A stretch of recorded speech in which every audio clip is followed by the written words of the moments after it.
I remember we had been up the Hudson Valley one fall, and we were coming back on a Saturday evening, and we passed the gate, and Marianne said, "Oh, there's Graymoor and St. Christopher's Inn, so there it is." And then ironically, about 6 years later, I met my first friar in the Atonement. If you want to live what we call AtOneMent, you don't have to become a friar of the Atonement or a sister of the Atonement.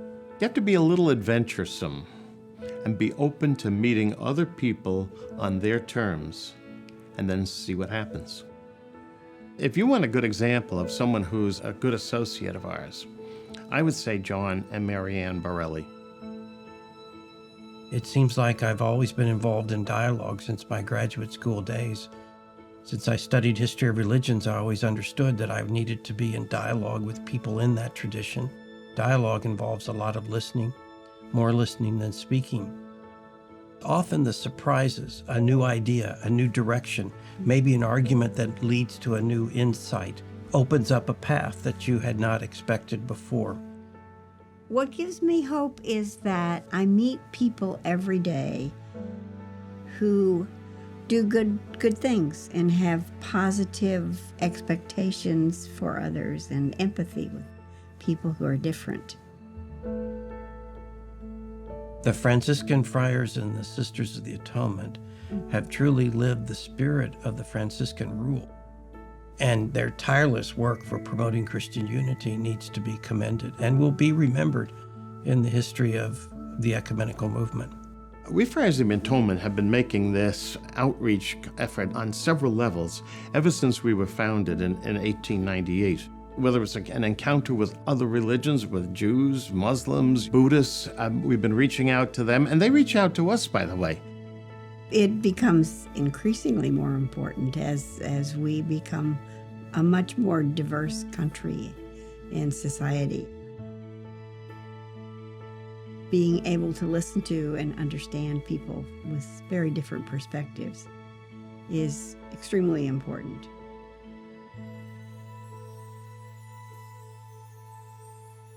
We have people who work with us that don't even consider themselves associates. We work side by side with them. They're our collaborators, and we're grateful for them. They give us good example, and we hope that we give them good example. Dr. Alexander, thank you so much for calling in to Shine On the Health and Happiness Show. We're excited that you're coming to New Jersey soon. Let's talk about the new book. What if everybody just tried for a day, for an hour, to be in service? What the Friars at Graymoor offer everyone who comes on their ground is love and acceptance. They are in service to the greater good. And if you embrace an attitude of service, Lord, let me serve, it changes everything. Hello and good morning. Thanks for joining us. 100.7 WHUD, starting a new day. I have basically been working in radio my whole life. But, you know, as with any job, the corporate world can be a challenging atmosphere. And the challenge had gotten to be too much for me. And I was sad a lot. And I said to my husband, I think I'm gonna leave. I said, but first, I have to go to Graymoor. And I went to Graymoor, and I sat in one of my favorite spots, and I tried to get an answer about what I should do with my life. And I heard crickets. So I went home, and I opened the computer to write my resignation letter, and I had one email. And it was from a listener who said, it really helps me to tune in, and I fell to the floor in tears. I needed one person to tell me it mattered. And in that moment, I also realized in that answered prayer what I was supposed to do with my microphone. And that was to talk to that one guy who wrote me that email and make him feel good. Perfect. I look forward to it. Thank you. Have a great day. Thanks for calling in. I started the Sunday show to talk about more of what spoke to my heart. health and happiness. Then I realized women were hungry for community, and I started to do more women's events. And then the funniest thing happened. Father Tom from Graymoor, he asked me to come and do a retreat at Graymoor. So I went from a person who used to attend retreats at Graymoor to now actually, for the past 3 years, leading women's retreats at Graymoor. Welcome to the Holy Mountain. I can guarantee you this, whatever it is you're looking to find is here, and you will find it this weekend. The spirit of AtOneMent that I learned at Graymoor is now in my everyday life, every minute.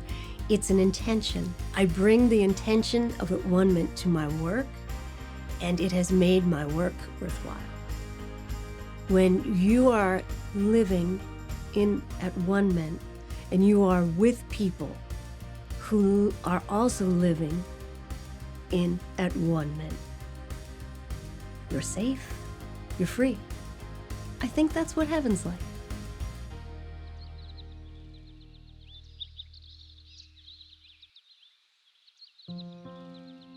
When Father Paul and Mother Lorena came to Graymoor, men would come in looking for something. Place to sleep, something to eat, somebody to talk to, somebody to pray for them, pray with them, and then that was like the start of St. Christopher's Inn. I think the degree of success is the degree to which people feel that the obligation to give back.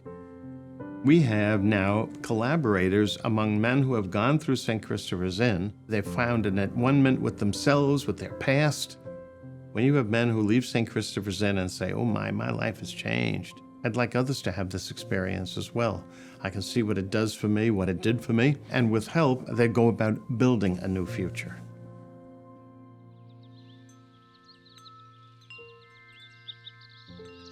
Mary Lou is the woman in my life. We've known each other for easily 15 years now. She has a daughter, Jenny. Jenny had Allie a number of years ago. They eventually moved. And then, unfortunately, Jenny, her life had become unmanageable. They had no money, they had no food. Sleeping in the back of a truck down in West Virginia. Without having a second thought, I just said, sit tight, and I'm on my way. I drove down. 17 hours later, I came back with Allie in my back seat. As a much younger man, I chose alcohol and drugs over having a family. So here I am, a lifetime later. I have sense of purpose. I used over a period of 40 years. When I arrived at St. Christopher's Inn, I was scared. I had attempted to get clean and sober so many times and failed so many times. I didn't know if I had it in me. The Friars showed me I was a man worthy of love and respect. I had come into their home, and they took care of me. If you told me the day I arrived here that I would be standing in front of you, that I would be sharing my story with you, I would never in a million years have believed you. Every month for the last 4 years, and I've been clean and sober for a little over 5, I've been coming back to the inn on the second Sunday, and I share my story. I feel in some ways that I'm there to support their efforts at helping, to rebuild the lives of the men who come through the inn. For me, today, AtOneMent really speaks to how I am where I'm supposed to be today. All the different facets of my life, my job, being a parent, doing service. It's all kind of come together as part of, some bigger plan. AtOneMent is a word that we don't really use a lot in the English language. It describes being at one with, being of the same mind, being of the same heart, being of the same disposition. Francis went bringing a message of peace. He wasn't afraid of the other people. That's the beginning of AtOneMent. If you're talking about Casey or the Borellis or Guy, I'm thinking, if you ever talk to them about living AtOneMent, it's just something that they do because of who they are. They live it in so many different ways. When I see things like this, I think to myself, that gives me hope.